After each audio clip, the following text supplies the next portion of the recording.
కొంత రాజకీయ వర్గాల్లో ఇంట్రెస్ట్ క్రియేట్ చేసిందని చెప్పొచ్చు. ఇక ఫిరాయింపు ఎమ్మెల్యేలకు సంబంధించి ఇవాళ సుప్రీంకోర్టులో 18 తారీఖు ఇవాళ విచారణ జరగబోతూ ఉంది. గతంలో వరుసగా 2 సార్లు పోయిన వారం అంతకుముందు వారం సుప్రీంకోర్టు ఫిరాయింపు ఎమ్మెల్యేలకు సంబంధించిన కేసును బెంచ్ మీదకి తీసుకుంది. ఎన్ని రోజులు కావాలి మీకు, ఇంకెంత సమయం కావాలి, వివరణ ఎప్పుడు ఇస్తారు అని చెప్పేసి ఇటు ఎమ్మెల్యేలను ప్రశ్నించింది.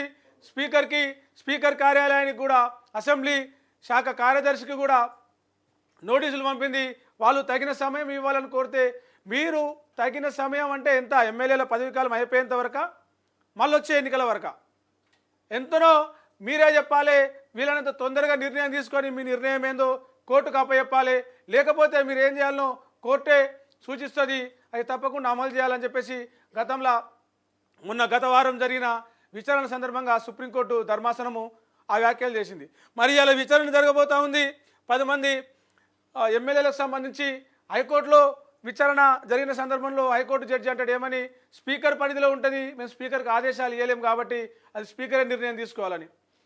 సో స్పీకర్ అప్పటికి కూడా మౌనంగా ఉండి ఏం చెప్పలేకపోతే బీఆర్ఎస్ పార్టీ సుప్రీంకోర్టు మెట్లెక్కింది.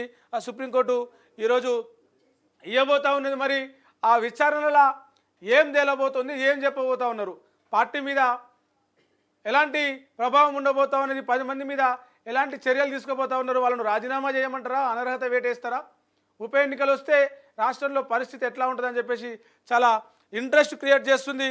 ఒకవైపు బీఆర్ఎస్ పార్టీ ఏమో ఖచ్చితంగా ఈ 10 మంది ఎమ్మెల్యేల మీద వేటు పడుతుంది, రాష్ట్రంలో 10 స్థానాలలో ఉప ఎన్నికలు వస్తాయి, ఆ ఉప ఎన్నికలలో మళ్ళీ మేమే గెలుస్తాం, ప్రజలందరూ మా వైపే ఉన్నారు అని చెప్పేసి బీఆర్ఎస్ పార్టీ దానికి సంబంధించిన చాలా ధీమాగా ఉంటే, మరోవైపు కాంగ్రెస్ పార్టీ కూడా ధీమానే వ్యక్తం చేస్తూ ఉన్నది. ఏందయ్యా అంటే ఉప ఎన్నికలు రావు, ఒకవేళ సుప్రీంకోర్టు ఏమైనా చెప్పాలనుకుంటే జస్ట్ సూచన మాత్రమే చేస్తుంది, ఆదేశాలు ఇయ్యదు, ఎమ్మెల్యేలను రాజీనామా చేయమని కానీ వాళ్ళ మీద అనర్హత ఏమని చెప్పేసి స్పీకర్కి ఆదేశాలు ఇవ్వడం కానీ సుప్రీంకోర్టు చేయలేదు. కాబట్టి ఇప్పుడు ఉప ఎన్నిక వచ్చే ప్రసక్తే లేదని చెప్పేసి అటు కాంగ్రెస్ చెప్తా ఉంది. మరి 2 పార్టీలు ఇట్లా ఉప ఎన్నికలకు సంబంధించి మాట్లాడుకుంటూ ఉంటే, మరోవైపు బీజేపీ పార్టీ దీనికి సంబంధించి ఏ కామెంట్ చేయకుండా, ఎలాంటి ప్రకటన చేయకుండా, ఉప ఎన్నికలు ఎప్పుడు వచ్చినా సరే మెల్లగా రంగంలో దిగి బీఆర్ఎస్ సంబంధించిన 10 స్థానాలలో కనీసం సగమైన లేకపోతే ఒక 4-5 వరకైనా మెల్లగా కొట్టుకుపోవాలనే ప్లాన్లో బీజేపీ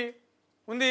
మరి చూడాలి ఇలా సుప్రీంకోర్టు దీనికి సంబంధించిన ఫిరాయింపు ఎమ్మెల్యేల మీద ఏం తీర్పు ఇవ్వబోతుందో, ఎలాంటి వార్త మనం వినాల్సి వస్తుందో తెలియాలంటే మనం మధ్యాహ్నం తర్వాత కూడా దీనికి సంబంధించిన అప్డేట్ వచ్చే అవకాశం ఉంది. ఇక తెలంగాణ తొలి సీఎం